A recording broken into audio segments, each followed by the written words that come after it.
Halo, selamat pagi anak-anak Bapak semua. Salam sejahtera bagi kita semua. Saya John Ricardo Purba, guru SMP Negeri 31 Medan.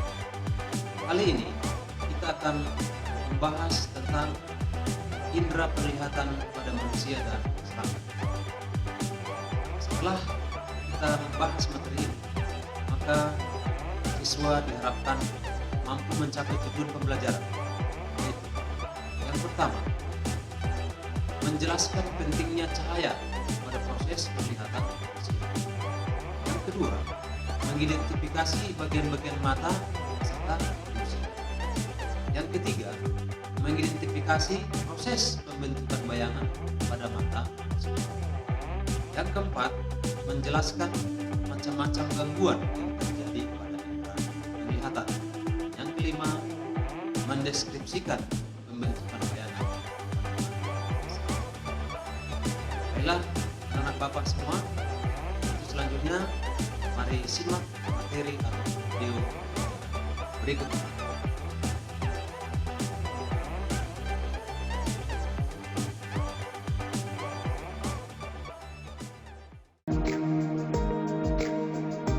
Mata terdiri atas sklera, koroid, dan retina.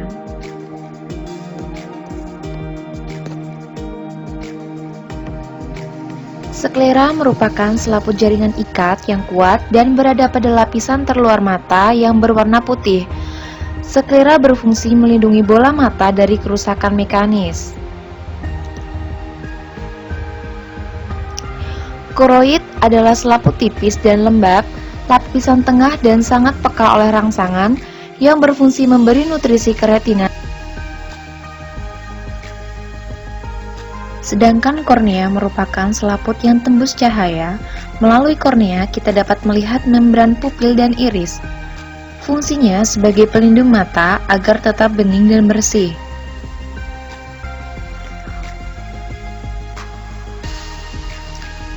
Kemudian pupil.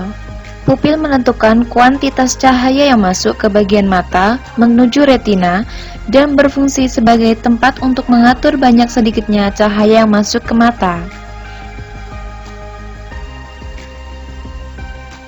Iris merupakan diafragma yang terletak di antara kornea dan mata yang berfungsi untuk mengatur jumlah cahaya yang masuk ke mata dan dikendalikan oleh saraf otonom.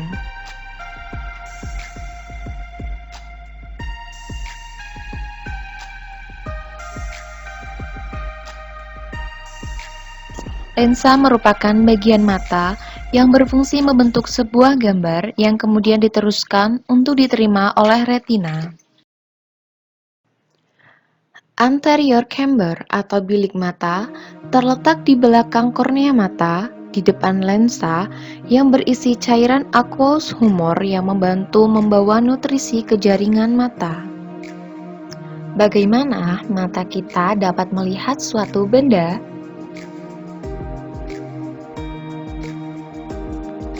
Ketika cahaya yang dipantulkan oleh suatu benda diterima oleh mata melalui kornea, aqueous humor, lensa, dan vitreous humor, kemudian diterima oleh retina.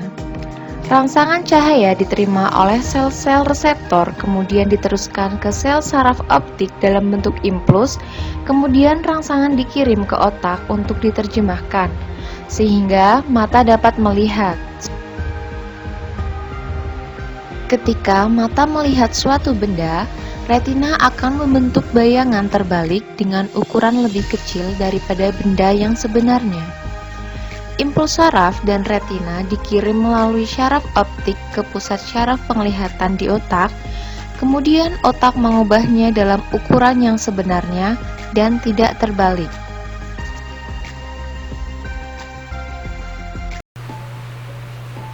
Berikut ini kamu dapat melihat slide tentang struktur mata, fungsi bagian-bagian mata, dan proses melihat pada mata manusia.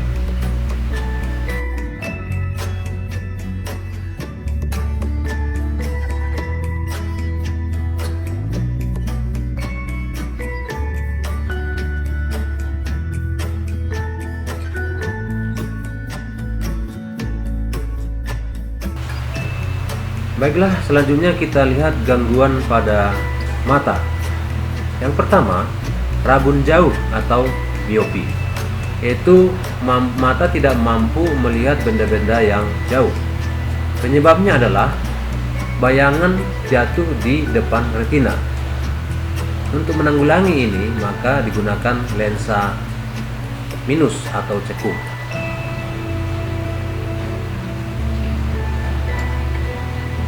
Yang kedua, rabun dekat atau hipermetropi, di mana tidak mampu melihat benda-benda dari jarak dekat.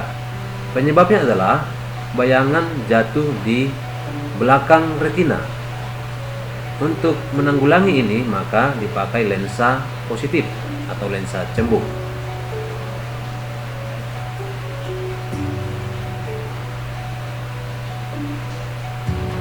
Yang ketiga, astigmatisme atau silinder, yaitu kelainan mata yang disebabkan oleh kelengkungan kornea atau lensa yang tidak sempurna atau tidak rata. Kondisi ini mengakibatkan perubahan letak jatuhnya cahaya pada retina, sehingga menyebabkan penglihatan menjadi samar atau terbayang. Kelainan ini sering terjadi pada manusia karena faktor keturunan. Yang keempat, rabun senja. Terjadi jika seseorang tidak bisa melihat di tempat dengan pencahayaan yang buruk atau tempat gelap ataupun di malam hari.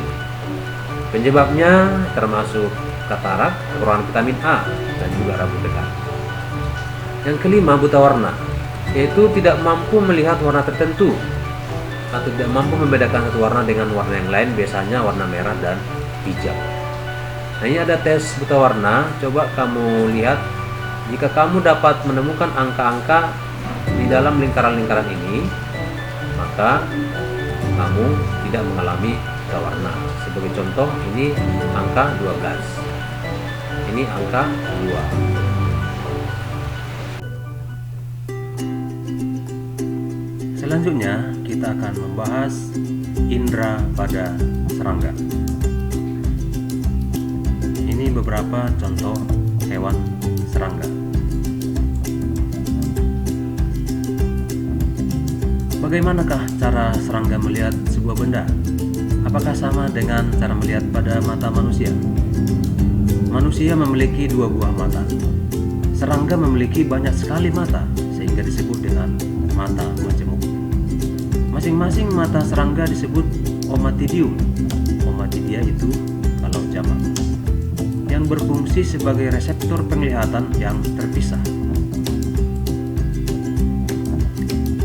Nah, setiap omatidium terdiri atas bagian-bagian: 1. Lensa, 2. Kerucut kristalin, 3. Sel-sel penglihatan, dan yang keempat, sel-sel yang mengandung pigmen.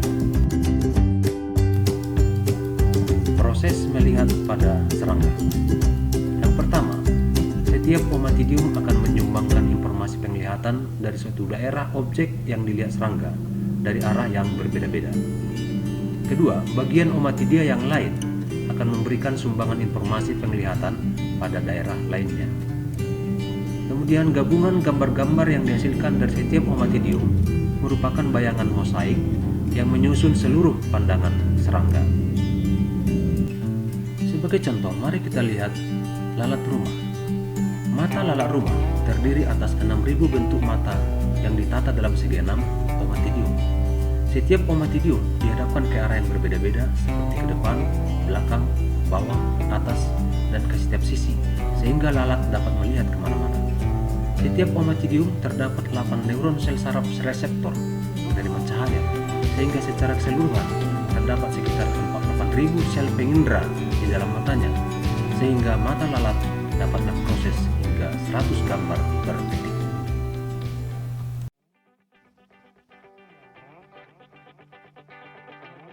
Demikianlah anak kami materi pembelajaran kita hari ini. Bapak harapkan kamu dapat mengulangnya kembali supaya tujuan pembelajaran kita dapat lebih tercapai. Bila ada anak kami yang mau bertanya, Bapak silakan